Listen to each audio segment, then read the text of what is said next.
Olá, seja muito bem-vindo ao nosso podcast Conexões Mais Afetivas.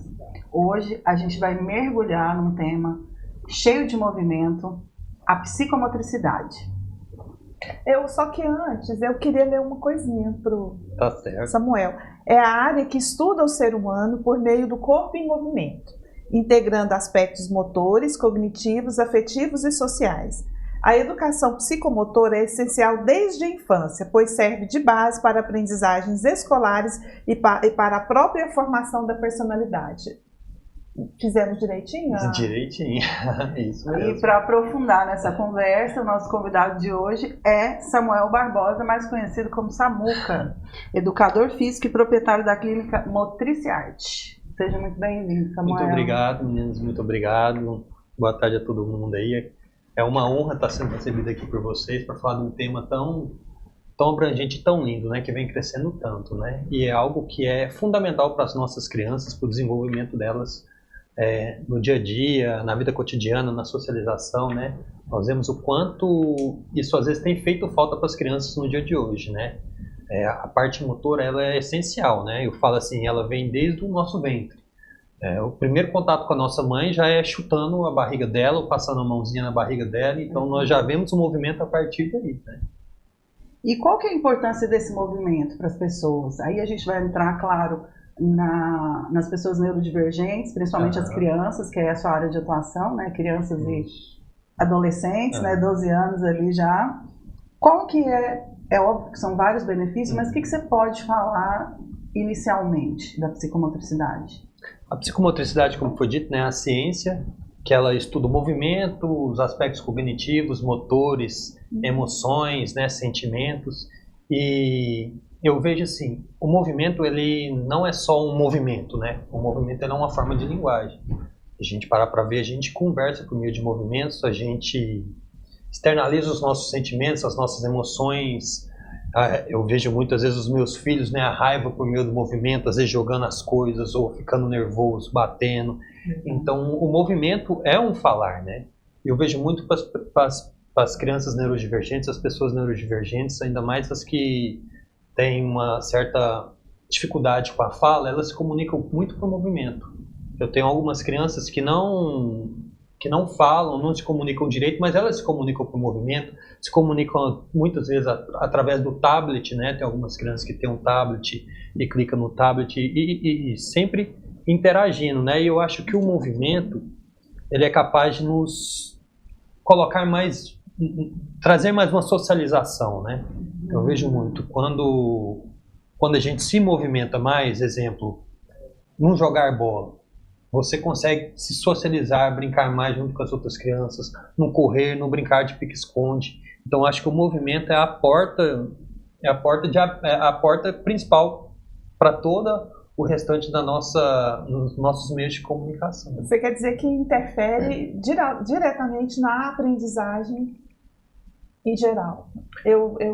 Eu coloco meu filho para fazer esse trabalho e eu vou ter resultado em outras coisas. Com certeza. O movimento, nós vemos, se pegarmos também na escola, né? O movimentar na escola, o movimentar no dia a dia, o movimentar no parque, ele interfere total em todos, não só no movimento, né? Mas através do aspecto cognitivo, o emocional.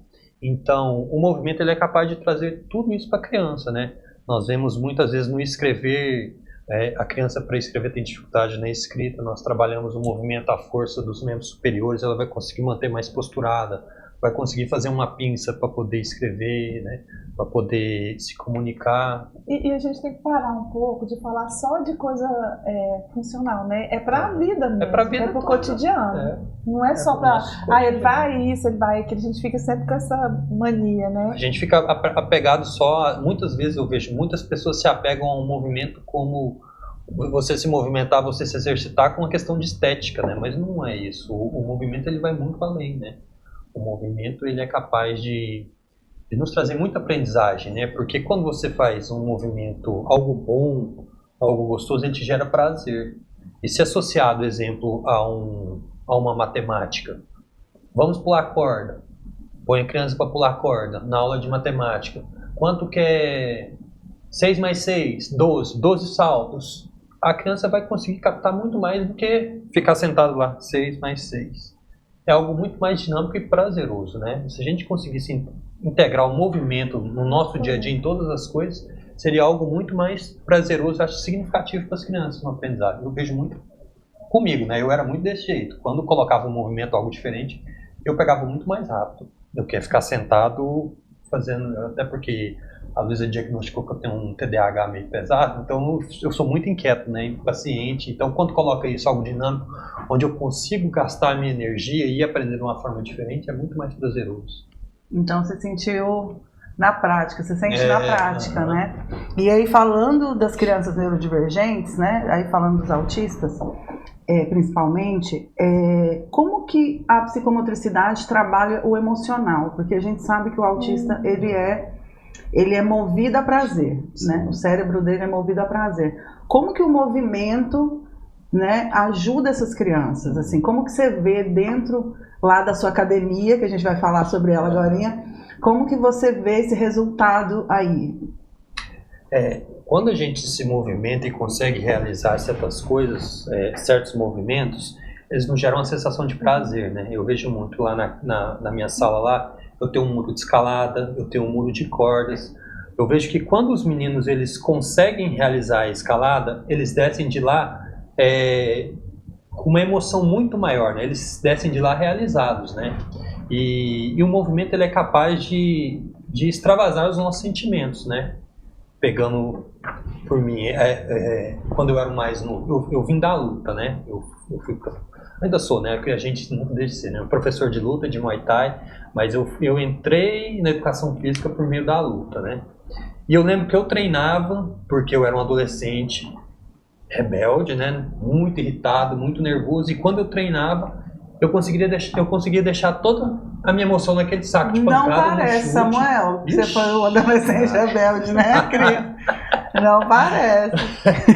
Perguntava pro povo lá de casa.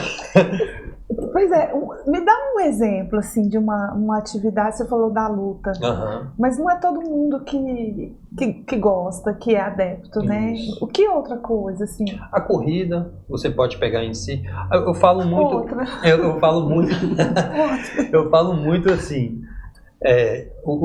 As pessoas me perguntam, o que eu faço? Eu tenho que fazer musculação, mas eu não gosto de fazer musculação.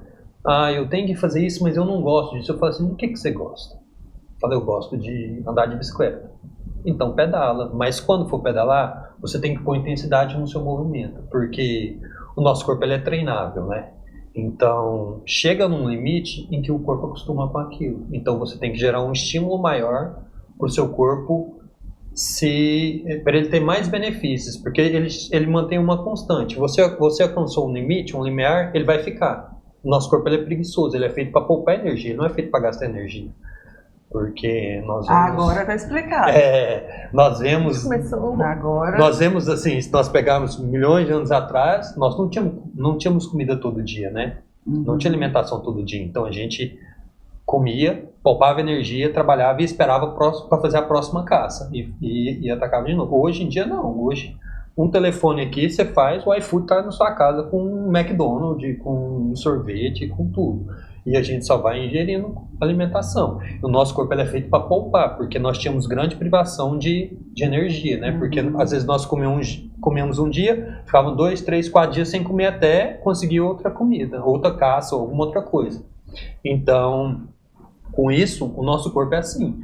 Então, se a gente atinge o limiar e fica, ele vai se manter aqui, porque ele não quer gastar mais energia. Então, a gente tem que tentar fazer algo a mais para sempre estar progredindo. E aí que a gente falava sobre como as crianças gostam da psicomotricidade, né? Meu filho, por anos, foi a atividade preferida dele na terapia.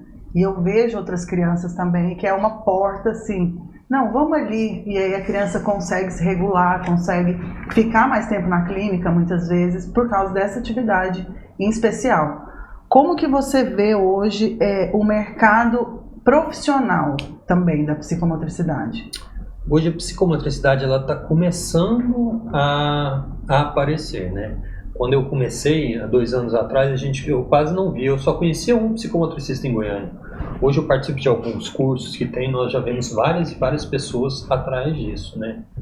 Mas eu vejo que ela como você falou, né? Ela gera muito prazer nas crianças, porque é uma terapia onde a criança aprende brincando, né? Ela não aprende, muitas das vezes, sentada numa cadeira, parada, fazendo exercícios manuais, escrevendo. Ela aprende brincando, aprende correndo, aprende saltando, aprende subindo no muro de escalada, e isso gera prazer, né, para elas. Então, eu falo assim, muitas crianças chegam na minha sala e na hora de ir embora, elas vão embora chorando, que elas não querem ir embora de jeito nenhum. Eles querem ficar na sala. Não, mais 5 minutos, mais 5 minutos, mais 10 minutos, mais 15 minutos. E vão brigando com a mãe, querendo ficar na sala, né? Porque lá é um ambiente acolhedor, né? A gente vê o que eu vejo muito no dia de hoje, né? Tem faltado muito esse brincar com as crianças em casa. Em casa. Pois é, mas aí eu vou te fazer outra pergunta. A criança, ela já tem a atividade na escola, ela tem ela tem uma série de compromissos, ela já tem uma atividade em casa. Aí, onde é que a psicomotricidade entra? Por que valeria a pena? Você está entendendo a minha dúvida, assim? A criança que sobe em árvores, ela já tem. Vamos colocar essa criança que brinca livre, né? Que sobe. Tem muitas crianças lá na minha sala que não precisam fazer psicomotricidade, mas a psicomotricidade, ela não tá voltada só para quem tem atraso no desenvolvimento ou alguma dificuldade. A psicomotricidade acaba sendo um exercício diário, né? São coisas pro dia a dia. Então, o menino subindo no muro de escalada e ele subindo em árvore, ele vai estar se fortalecendo cada vez mais. E tem muitas mães que procuram a psicomotricidade para a criança gastar muita energia também. Procuram com o intuito deles fazerem alguma atividade extra, né? Porque acaba que na psicomotricidade em si, eu vou pegar a criança e vou tentar avaliar ela. É muito difícil hoje em dia avaliar uma criança, né? Porque tem os aspectos sociais, os aspectos... Exemplo, se está numa sala de um jeito, eu tenho várias crianças que às vezes eu vou avaliar, eles saltam no parque, mas não saltam na sala. Mas às vezes vai tudo por conta do estímulo, do ambiente. A gente tem que saber ao certo quem avaliar. Mas tem alguns que chegam e a gente vê que eles têm dificuldade na escrita. Então eu vou estar fazendo um trabalho de pinça com eles, um trabalho de pressão palmar, para que eles possam se desenvolver nesse aspecto. Então, é importante, é chave para a aprendizagem, para o desenvolvimento emocional. Isso. Então é interessante isso, assim, a gente ter... Que o movimento corporal vai além, né? Além, ele não é só lúdico, ou ele envolve muitas coisas, né? É muito interessante isso. Sim, se nós pegarmos o movimento em si, o que nós falamos aqui no começo, ele fala por si, né? O movimento ele é uma forma de comunicação com o meio, né? A gente se comunica através do movimento, a gente demonstra as nossas emoções através do movimento, quando a gente movimenta, quando a gente faz exercício, a gente consegue melhorar a nossa atenção.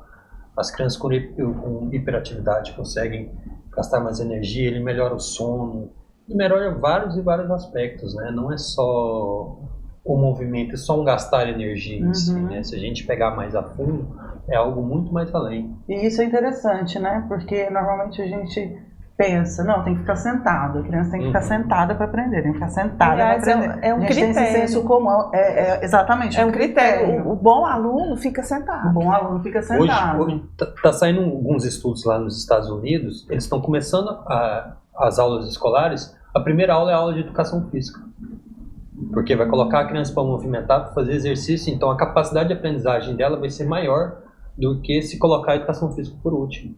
Até falei para as meninas lá com o CIEC, na Raquel, para a gente fazer o teste. Coloca a psicomotricidade primeiro e depois eles vão trabalhar com a criança no método ABA, né?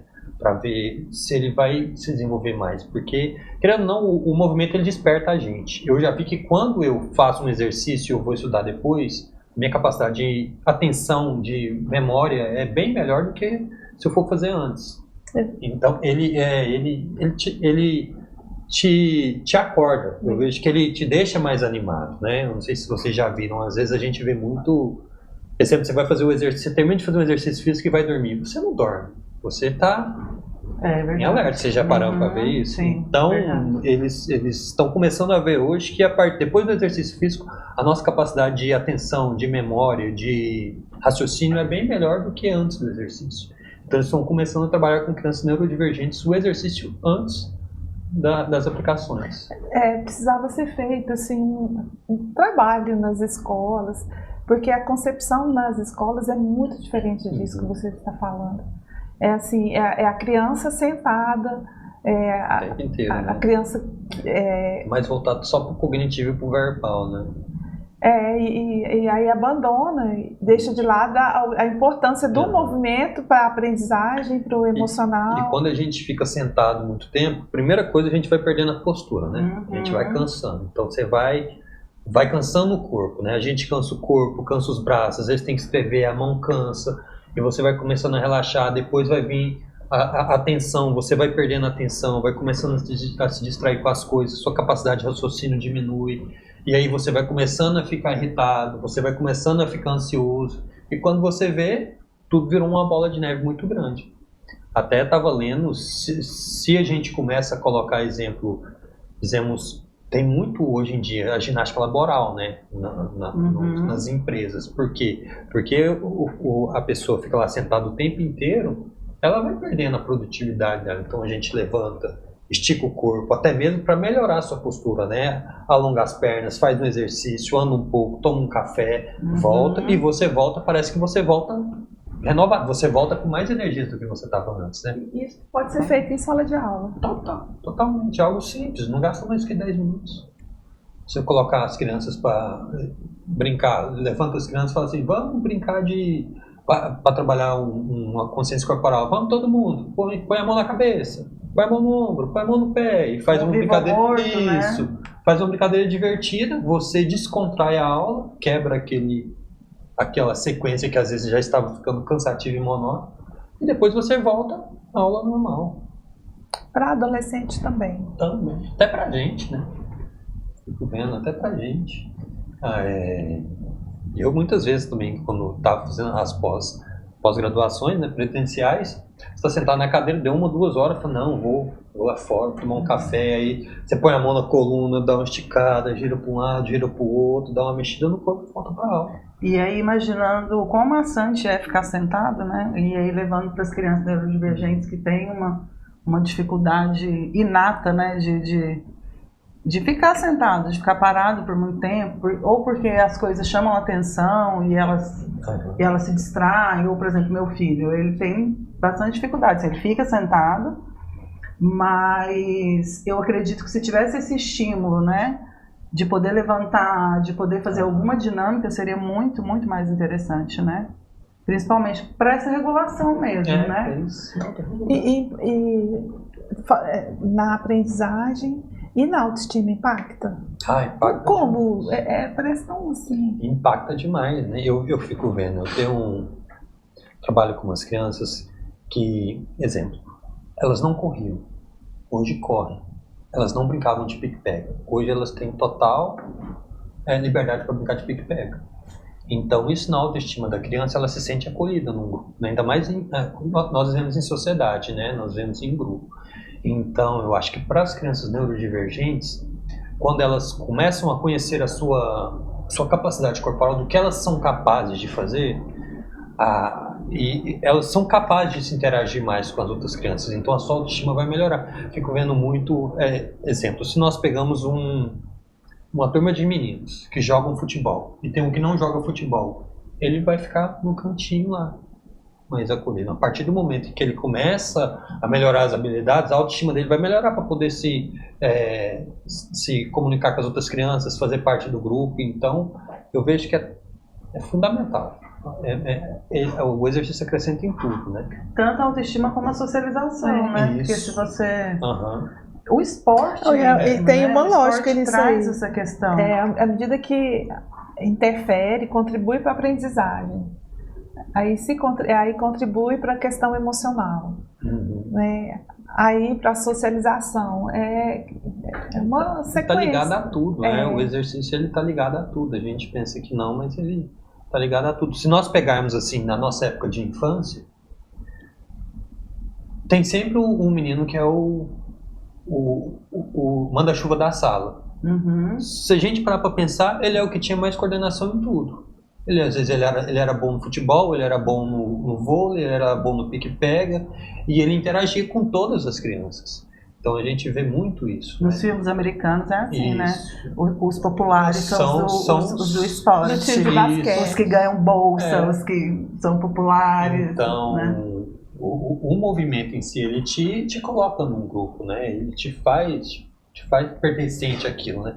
Mesmo às vezes você não querendo, as outras pessoas querem estar junto com você porque sabem que você é bom naquilo, né? E isso aí é muito real mesmo. Por exemplo, o Valentim, ele não joga futebol, meu filho. Ele tem muita dificuldade com esportes coletivos. Mas eu vejo uma certa frustração nele, assim, acho que ele gostaria. Tipo assim, agora ele tá fazendo psicomotricidade, tá tentando, né, o futebol. Mas ele fala assim, nossa, bola, me acertar essa bola, assim, não... Mas eu via que o social interessava muito, né? Porque de estar junto, né? Porque a galera joga, porque a galera fala de futebol, brinca. Aí ele começou a falar que torce pro Flamengo, então é realmente algo, e ele nem sabe o que é Flamengo, só que ele viu que é o social, né? E ele tem 8 anos, então imagina isso quando vai crescendo, né? Eu vou falar na nossa época, né? Eu sinto que a gente não tinha tanto incentivo com o esporte, né? Assim, com essa necessidade. Hoje a gente vê mais, né? Nós não tínhamos mesmo. Eu lembro, quando eu comecei a educação física, não foi muito legal, né? Foi muito aceito. É porque é uma sociedade que valoriza mesmo o verbal, a comunicação, né? Quando eu comecei a educação física, foi logo que eu saí, eu tinha 18 anos, eu tenho 21 anos. Minha família ela vem de fazendeiros, médicos e advogados. E eu ficava muito na fazenda, né? Eu me lembro do meu avô me perguntar assim, você vai ensinar as vacas a jogar bola? O que você vai fazer com isso? E eu tranquei a educação física. Eu fiz 2 anos de educação física e tranquei a educação física. E fui fazer direito, porque era o que muitos queriam de mim, né? Mas aceito. Formei em direito, nunca tentei fazer OAB, porque eu nunca gostei, só fui para formar mesmo. E nesse período eu já dava aula de luta, né, de Muay Thai. Aí um belo dia eu tô lá na academia e falei assim, quer saber, eu vou lá na faculdade ver se eu aproveito alguma matéria. Se eu aproveitar uma matéria que eu tinha trancado o curso, eu volto. Aí eu voltei na faculdade, eu aproveitava um pouco de matérias, voltei pro curso, formei, fiz uma pós-fisiologia, fiz outra especialização em psicomotricidade. E tô procurando outra especialização para fazer aí, a gente não faz estudar, né? Quando a gente gosta. Você falou tanto em luta é um negócio que as pessoas têm preconceito. Assim, Muay Thai, qual que é a grande vantagem? E quem é que precisa, assim, nesse contexto nosso aqui? Que a luta ela é essencial para todos. Acho que todos nós deveríamos saber um pouco de luta. Eu ensino meus filhos a luta. O Conrado, ele tem 5 anos, ele sabe lutar. Ele sabe se defender, ele sabe fazer tudo. Mas a luta em si, ela não trabalha, ela trabalha o corpo, ela trabalha a mente, ela trabalha muito a obediência, não é a obediência, a disciplina, né? Isso, a disciplina. Então eu acho que é algo muito fundamental para as crianças. Eu pus o Conrado no judô, ele estava fazendo judô, eu ensinei para ele Muay Thai também, porque eu acho que acrescenta muito nas crianças, né? Para elas se conhecerem e saberem do que elas são capazes. Uma coisa que eu vejo hoje em dia, os pais duvidam muito da capacidade dos seus filhos. Eu até postei um vídeo hoje no Instagram de um menininho, ele deve ter uns 3 anos, ele tem um pneu de um carro, ele pega o pneu do carro, faz força e levanta o pneu do carro. Aí tá lá assim, ó, escrito assim, ó, ele fez porque ninguém disse para ele que era impossível. Muitas das vezes nós limitamos nossos filhos a você não vai conseguir, isso, aquilo, e nós seguramos eles. E a luta em si, ela traz uma validação muito grande para as crianças, sabe? Elas se tornam mais confiantes por meio da luta. Naquele livro Geração Ansiosa, ele fala exatamente isso. Que a criança hoje, ela não corre riscos, né? Isso. Ela não faz atividades... A criança hoje não pode quebrar um braço. Os pais morrem de medo da criança quebrar um braço. Eu vejo muito. Se meus filhos quebrar um braço, eu não queria, mas... faz parte do desenvolvimento das crianças. Eu quero que ele corra, eu quero que ele suba em árvore, eu quero que ele subo em cima de muro, faço um monte de coisa, né? Uhum. Pode acontecer? Pode. A gente tem que estar preparado para isso. Mas eu estou sempre por perto para tentar evitar ao máximo. Tanto é que eu já segurei muito menino caindo de cima de árvore, de coisa assim, peguei no ar. Mas eu deixo eles se arriscarem, né? Até mesmo para eles aprenderem a avançar cada vez mais, né? Porque senão eles ficam sempre presos a gente, né? Eu acho assim, a gente cria os filhos pro mundo, né? A gente não cria os filhos para ficar na nossa bolha, né? A gente tem que criar eles para desbravar o mundo. E é algo muito dolorido. A psicomotricidade, ela tinha que fazer parte do nosso projeto de educação. Né? Assim como o inglês, a catequese, a atividade física. Hoje está começando, né? Muitas escolas têm a psicomotricidade. Né? No ensino, eu vejo os meus filhos, eles estudavam no Imaculada, lá tinha psicomotricidade, mudança para Monteiro Lobato, lá também. Só que é uma vez na semana, 40 minutos só. Mas eu vejo que aos poucos ela está entrando nas escolas do mercado, eles estão vendo o quanto é essencial. E nesse contexto da escola, aí falando um pouquinho dos neurodivergentes, como que a luta pode ajudar, por exemplo, contra o bullying? Eu trabalho luta com um garotinho, né? E ele me falou esses dias, até eu sempre procuro saber o que aconteceu, porque eu ensino luta para ele, que ele me pediu. Falou, tio, eu quero aprender Muay Thai. Eu falo assim, mas por que você quer aprender Muay Thai? Porque eu quero saber me defender. Eu falei, então eu vou te ensinar para você se defender. Se eu ficar sabendo que você tá batendo os outros, eu nunca mais te ensino. Para você se defender, é uma autodefesa. Aí esses dias ele chegou em mim e falou assim, tio, o menino do 9º ano veio me bater. E eu consegui me defender com os golpes que você me ensinou. Muito obrigado.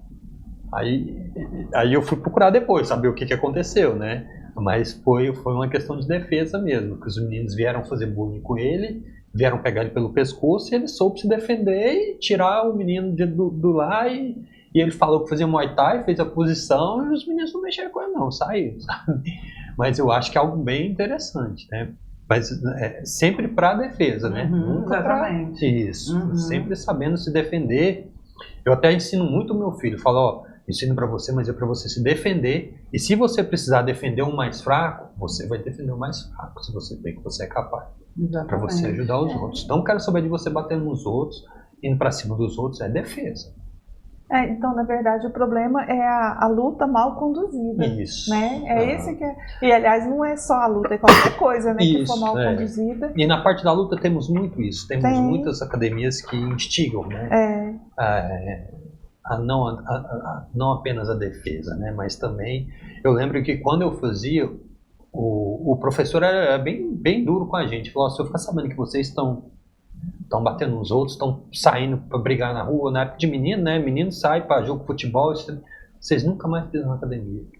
E ele era um cara, do mesmo jeito que ele era duro, ele era muito amoroso, ele acolhia muito a gente, então a gente respeitava muito ele. Então nunca saímos para fazer questão de briga tudo. Também nunca pisei para defender ninguém, nem para me defender, graças a Deus, porque eu sempre soube.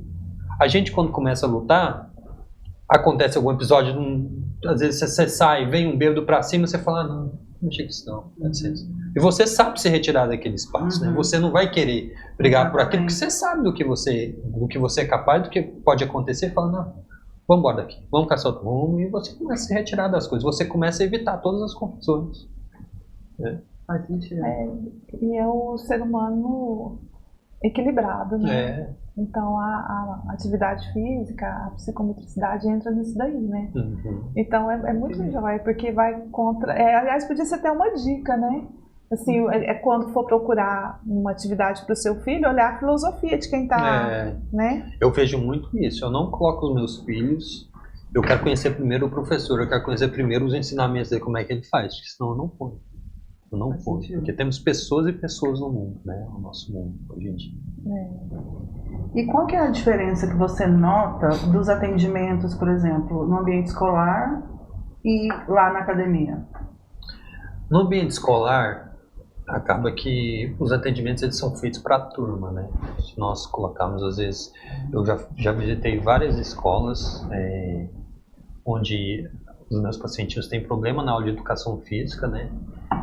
Onde eles não conseguem fazer a interação dele no futebol, na atividade escolhida pelo professor. Mas eu vejo que às vezes é muito mais fácil e mais cômodo você deixar a criança de lado do que você tentar trazer ela e introduzir ela.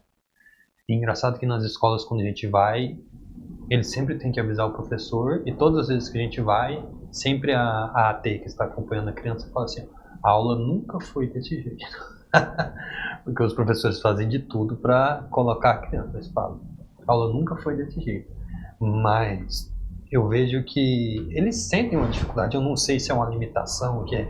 Mas a gente pode, nas escolas, acrescentar as crianças de forma simples. Exemplo, no futebol, põe a criança para dar o toque inicial, para cobrar a lateral, se ela tem alguma dificuldade de correr, receber a bola, tocar. Então, aos poucos, você vai tornando a criança pertencente ao grupo, né? E já nos espaços, né, na clínica, você consegue trabalhar mais individual com a criança, né? Então, você consegue lapidar mais ela, ver aonde estão os maiores atrasos dela na parte motora, e consegue ir formando ela aos poucos. Eu fui, você. Eu estou gostando da prosa, assim, eu tô em outro ângulo, né? É interessante porque eu sou da escola e eu lido com adolescentes. E essa questão aí, as coisas que você falou, em todos os aspectos, elas passam muito longe, sabe? Então, eu fico pensando assim na importância do seu trabalho em toda a escola, né? Nos alunos de ensino médio, por exemplo. Eu estava conversando com uma mãe que ela tá sofrendo, a filha está sofrendo com muita ansiedade, muita pressão, né? Então, a escola vai sempre para o lado do conteúdo, né? Isso. Precisava desse olhar aí, Ou da comunicação verbal, né? Vai sempre pro lado da comunicação verbal. E muitas vezes o movimento pode ajudar tanto quanto, né? Ou até mais, né? Dependendo o movimento, Porque os adolescentes acabam que... Eu tenho uns pacientes que vieram dos Estados Unidos. Hoje eles estão... Um está na APAE. Ele fala que aqui, na APAE, ele é muito mais querido do que lá nos Estados Unidos. Porque lá nos Estados Unidos acabava que ele fazia aula particular e depois ele ia para as terapias. E lá, as terapias, o pai estava me explicando que eles colocam todas as crianças numa sala e tocam tudo lá dentro, né? E durante as aulas normais, ele ficava com as outras crianças, onde ele era bulinado o tempo inteiro. E aqui ele não sofre bullying nenhum. Porque ele está o tempo inteiro com as crianças, ele é acolhido o tempo inteiro, ele faz atividades o tempo inteiro. Tá amando aqui, amando. Ele falou que não quer voltar nunca dos Estados Unidos, quer ficar aqui. Porque ele se sente muito mais acolhido e pertencente ao grupo, né? E à medida que todo mundo está, de alguma forma, mexendo com o corpo, né? Você respeita mais a dificuldade do outro, né? Porque você também tem, né? Você vê os seus limites também, né? Isso mesmo, isso que eu queria falar. Você lida com o limite do outro, mas com o seu também, né? Então vamos respeitar, né? Muito interessante. É desse jeito. A gente vê que a gente tem alguns limites em algumas coisas, mas você também tem os seus limites. Você também tem os seus limites, cada um de uma forma diferente, né? Aí a gente começa a se conectar, né? E no movimento isso fica bem claro, né? Fica bem claro. Difícil essa, mas um conselho, principalmente para os pais atípicos, sobre psicomotricidade, sobre consciência corporal, né? Que muitas vezes essas crianças, elas nem se olham no espelho, elas não percebem quando estão sujas, por exemplo. Elas não têm essa consciência realmente do corpo, né? O que você poderia dizer, principalmente para os pais atípicos? O que eu posso trazer sobre a consciência corporal, sobre a criança, né? Eu acho que se os pais trabalhassem muito em casa com a criança, porque eu vejo que hoje em dia a nossa vida está voltada muito pro agora, né? Tudo muito imediato. Eu tenho que trabalhar, eu tenho que fazer isso, eu tenho que fazer aquilo. Isso. Eu estou no telefone aqui e meu filho está ali. E hoje em dia é muito mais fácil a gente entregar um tablet, entregar um celular, do que a gente ficar do lado das nossas crianças. Eu vejo muito isso, sabe? E aparecem muitas crianças na sala que eu vejo que elas aprendem muito mais com o meu afeto, quando eu brinco, quando eu jogo para cima, eu abraço, do que na parte de vamos fazer assim agora. Porque eu vejo que as crianças estão ficando carentes disso, né? E se os pais conseguirem trazer mais as suas crianças, porque as crianças gostam mais de ficar com os pais. Eu vejo os meus filhos, eu chego em casa e eles fazem festa, e aí eu vou brincar com eles. A Luísa, minha esposa, que é minha dor, eu vou brincar de subir no sofá, eu vou brincar de pirata, eu vou brincar de luta com eles, eu brinco de tudo, brinco de boi, eu fico como se fosse boi, põe eles montados nas minhas costas, começa a pular, joga eles no chão, aí eu invisto eles no chão, eles saem correndo, tem que subir, boto uma música de rodeio. Então, querendo ou não, esse brincar, a gente está trabalhando na psicomotricidade com eles, porque eu ponho ele em cima das minhas costas, eu balanço, eu estou trabalhando equilíbrio com ele, ele tem que regular o centro de equilíbrio para ficar em cima. A gente pensa que não, mas todo movimento, todo brincar é uma forma de aprendizagem, né?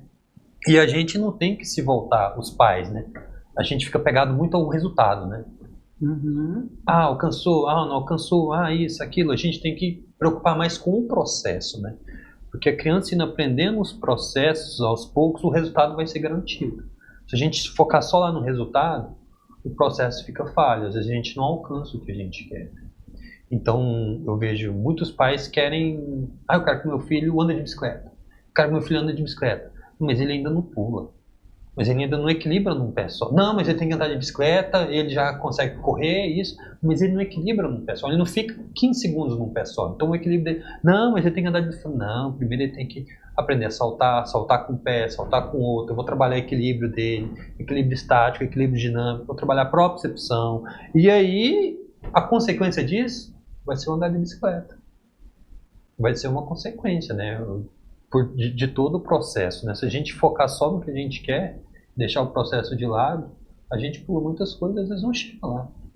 E a gente vê... Teve um episódio assim, que para mim foi muito marcante. Eu estava acompanhando um jogo da escola. O tanto que os pais cobravam um alto rendimento dos filhos, assim. E aí era um jogo de escola, de crianças e adolescentes. Vontade de falar, não, olha, curte lá, né, apoia.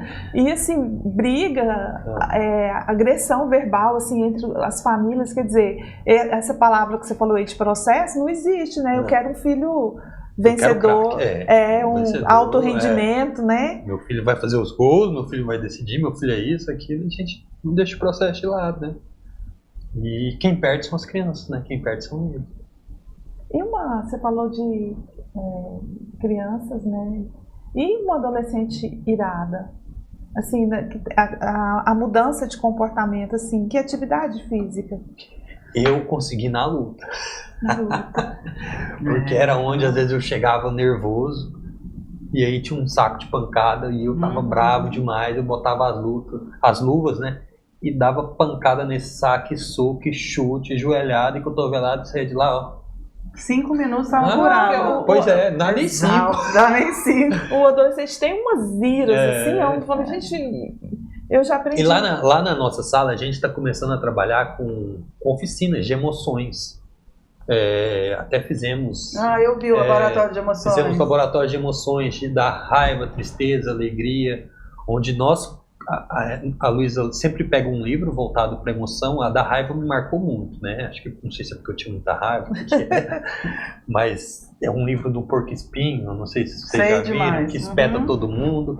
E aí a Luísa leu o livro do Porco Espinho, falamos a respeito, aí pegamos uma batata, colamos um olhinho na batata, fizemos um narizinho, pegamos um palito de dente e falamos assim, o que é que te causa raiva? Quando minha mãe manda eu comer brócolis. Então, bota um espinho aí. Aí, o que é que te causa raiva? Quando minha mãe manda eu tomar banho. E são coisas simples no dia a dia, né, que a gente vai vendo. E aí no final colocou tudo, aí a gente pedia para eles pôr, coloquem a mão no porco espinho, aí punha, tá espetando? Tá. É o que a gente faz quando a gente espeta todo mundo, a gente fica assim, ó, ninguém quer chegar perto. Aí a gente fizemos um trabalho com eles de respiração, para ter controle de raiva. Eu me pintei todo, tem aquele filme do Elementos? Eu me pintei todo de vermelho, pintei meu cabelo de vermelho, vesti de raiva, e aí fizemos uma atividade psicomotora de raiva, onde eu corria atrás, eles tinham que equilibrar nas pedras de equilíbrio que nós temos lá na sala, e fugir da raiva, que a raiva ia pegar, tudo. Então foi o máximo. Os meninos acharam o máximo, adoraram, né? Então as são emoções todas as formas de trabalhar, as emoções estão aí, né? Estão muito ligadas. A gente tem que saber as formas de trabalhar, né? Os próprios atletas, né? Se eles não têm um emocional organizado, ele não consegue, ganha, não né? tem resultado. Não ganha. A gente fala muito isso. Se o atleta vai para uma competição convencional abalado, a chance dele conseguir a vitória é muito pequena, né? Tinha era o Nuno Cobra, acho que é o treinador do Ayrton Senna, mente sã, corpo sã. A gente tem que estar completo. E o Maradona, né? Que era craque, né? Eu tenho um vídeo dele jogando, fazendo embaixada com a bolinha, né? Aí você vai ver, tipo, a pessoa que tinha esse domínio, né? Terminou do jeito que terminou. Né? Então, só uma habilidade também não resolve. Você precisa, né? De uma forma global, né? Tem que estar por completo, né? E aí, trazendo para a neurodivergência, imagina, né? Que é exatamente o ponto mais... que normalmente as crianças, adolescentes têm mais dificuldade, que é exatamente na parte de regulação emocional, isso, né? as emoções, socialização, comunicação. Então, saber que a psicomotricidade influencia nisso também vai muito além, né? Vai muito além das crianças ficarem cansadinhas e ir embora para casa. Lá na sala nós temos regras, né? Quando as crianças chegam, eu já li as regras para eles. Expressar os sentimentos com palavras, não bater no coleguinha, respeitar o espaço do outro, cuidar dos materiais da sala, ouvir quando o outro estiver falando. A gente sempre lê para eles sempre, porque como eu trabalho com crianças, né, querendo ou não, quando tem muitas crianças que às vezes não conseguem completar algum exercício, ficam frustrados. E aí começa a ficar irritado, fala, vamos expressar com palavras? Tio, eu tô muito nervoso. Tá, tudo bem, tá nervoso. Agora vamos trabalhar. Como é que a gente resolve isso? Vamos respirar? Vamos. Aí eu faço ele respirar, dou um prazo para ele, acalma, ele vai lá e consegue fazer. Aí ele vê que ele consegue. Então, seu tio, eu consegui fazer. Tá vendo? A gente consegue fazer se a gente respirar, se a gente se acalmar, se a gente desacelerar. E aí eles vão vendo que eles são capazes. Que quando eles vão ficando nervosos, eles não conseguem fazer. Quanto mais nervoso vai ficando, mais agitado, mais ansioso, ele não consegue fazer. Ó, aí eu pego e respira. Vamos lá. Vamos fazer um trabalho assim.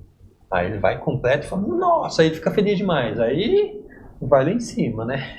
Essa dificuldade de perder, as pessoas neurodivergentes, a maioria tem bastante, né? Não consegue perder. Quando perde, acabou o mundo. Né? Errar ou perder, né? Meu filho tem muito isso, assim, acabou a brincadeira. Eu vou embora, né? Brinca de pique-esconde, acha ele? Não, esse aqui já perdeu a graça.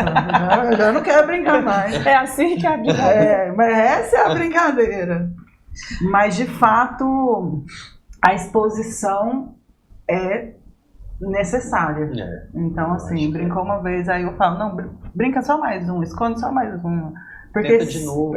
Tenta de novo, porque se você tira também da exposição e dessa frustração, não tem como. E acaba que ele vai aprendendo, né? Ele vai desistindo. Vai desistindo. Eu pego sempre os meus filhos, eu cobro muito dos meus filhos, às vezes eu cobro até demais. Por exemplo, meu filho, eu não consigo falar, a gente não vai sair daqui enquanto você não conseguir, porque eu sei que você é capaz. Se você não conseguisse, eu não estaria te cobrando isso. Às vezes eu até exagero um pouco com ele, a Luísa fala assim, mas você exagerou. Eu falo, você me desculpa, mas... Quando eu vejo que... Espírito de atleta. Isso mesmo. Espírito de atleta. Só mais um pouquinho. Só mais 40 minutos. Mais 2 agachamentos. Ele fez mais 2. Só mais 2. Fez mais 2. E vai aumentando. Eu queria fazer uma pergunta óbvia. Por favor. Pode fazer. Não, eu fiquei encantada com o rumo da prosa. Assim, meu entendimento de psicomotricidade era bem menor. Bem mais limitado. Mas aí a sua academia chama...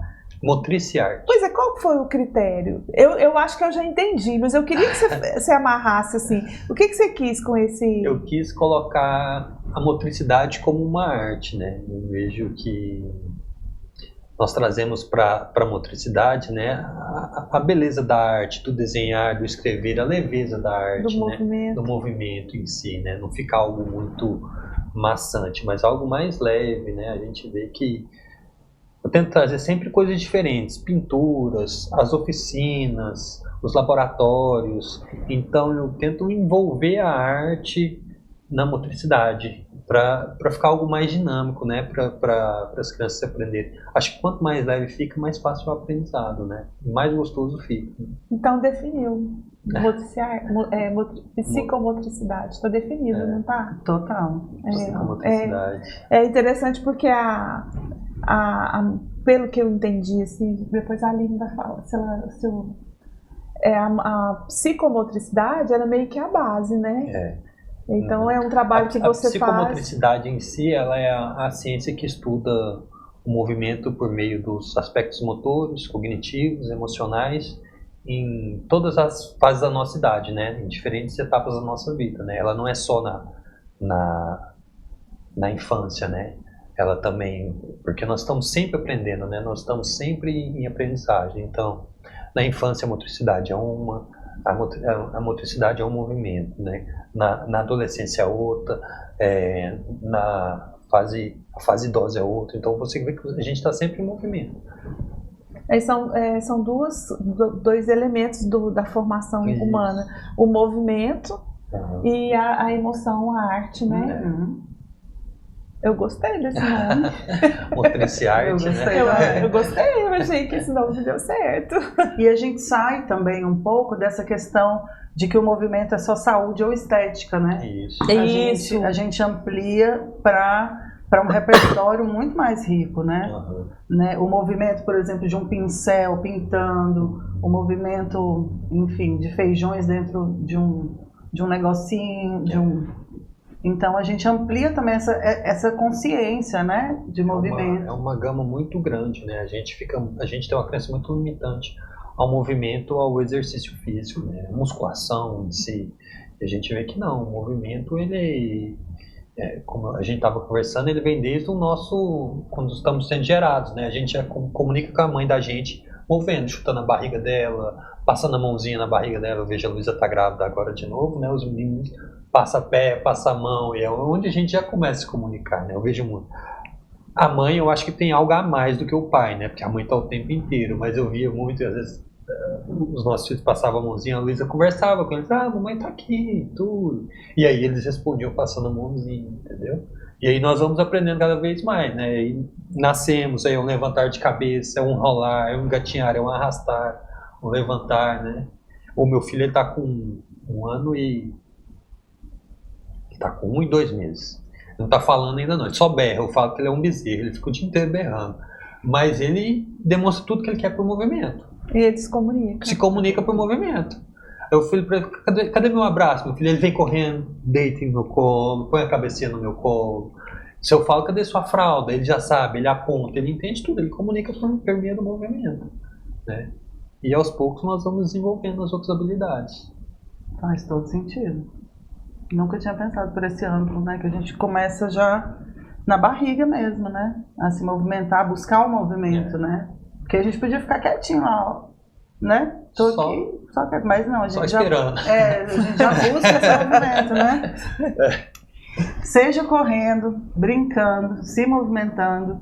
A psicomotricidade está aí para nos auxiliar, tanto crianças atípicas como crianças típicas. Então, vamos nos valer desse movimento aí no dia a dia, na clínica, na escola, para que a gente possa trazer um movimento muito além, né, do sofrimento por estética ou por saúde, né, que a gente possa encarar de uma forma mais ampla. Aprendizagem, o saber, ele não é só intelectual, né? O corpo, ele fala, ele sente, ele expressa. Tudo por meio do corpo, né? O nosso corpo é capaz de tudo, né? Eu falo que ele é uma linguagem por si só, né? Então vamos cuidar, né? Cuidar bem. Cuidar bem do nosso corpo, porque só temos um. Samuel, muito obrigada pela sua participação. A gente amou, né, Cris? Eu gostei. Muito. Eu fiquei encantada. Assim, eu aprendi mesmo. A palavra é essa. Eu que agradeço poder estar aqui com vocês, compartilhar isso tudo. Foi uma honra receber esse convite aqui de vocês. Estou sempre aberto. Muito obrigada, né? Até a próxima. Conexão Mais Afetivas hoje foi bem amplo, assim. Foi puro movimento. Foi puro movimento. De ter colocado vocês, né? Pra fazer um polichinelo aqui no... Só falando, né, Cris? Faltou uma didática aí. Faltou. Continue com a gente no Conexões Mais Afetivas, também nas redes sociais. E até o próximo episódio. Até a próxima. Tchau.